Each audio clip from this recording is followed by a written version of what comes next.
우리의 진짜 믿음은 받는 것이 아니라 주는 것입니다. 고통을 이겨내는 그 믿음을 보여주는 것입니다.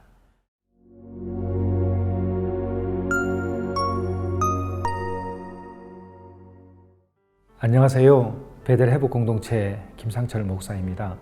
오늘은 살아있는 믿음, 도대체 믿는다는 것이 무엇이고 지금처럼 아프고 고통스러운 현실에서 어떤 믿음을 가져야 될까, 이 부분에 대해서 한번 생각해 보도록 하겠습니다.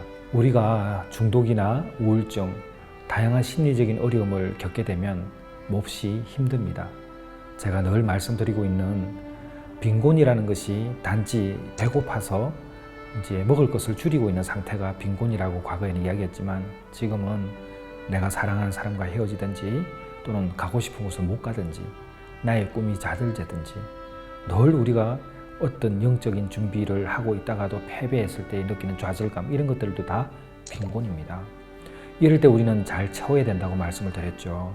술이나 도박이나 마약이나 이런 것으로 채우는 것이 아니라 정말 복음으로 잘 채워야 된다, 이런 말씀을 드린 일이 있습니다.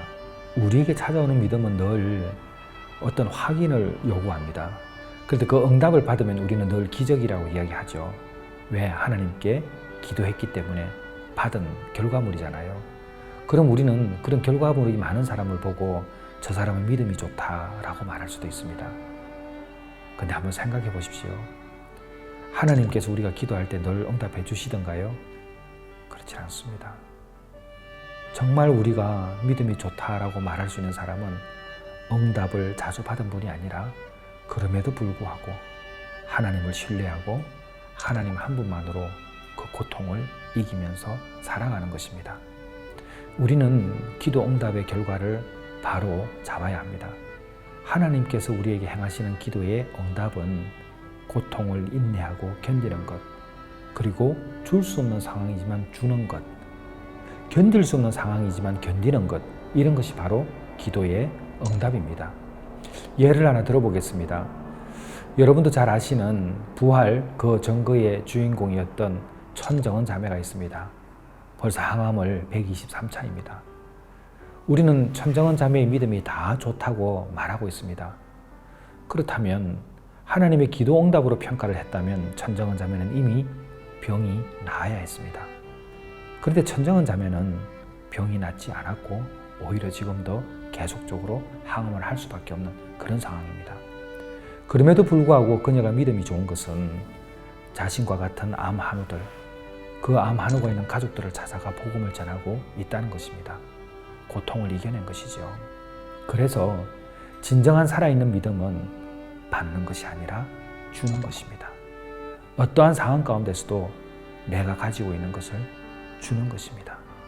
은과 금은 없지만 내게 있는 곳으로 줄 수 있는 것, 그것이 바로 예수 그리스도인 거죠. 자, 이렇게 생각하게 되면 지금 나에게 찾아오는 이 고통도 우리가 이겨낼 수 있지 않을까요? 하나님께서 우리에게 주시는 그 살아있는 믿음은 우리가 가지려고 해서 가지는 것이 아니라 일방적으로 주시는 선물이기 때문에 그렇습니다.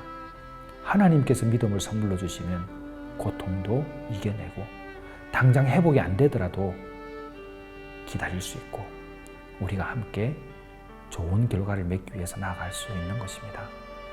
사랑하는 여러분, 중독 때문에, 우울증 때문에, 공황장애나 여러 가지 때문에 얼마나 많이 힘드세요. 그럴 때 하나님이 안 계신 것 같죠?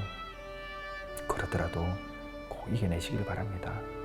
우리의 진짜 믿음은 받는 것이 아니라 주는 것입니다. 고통을 이겨내는 그 믿음을 보여주는 것입니다.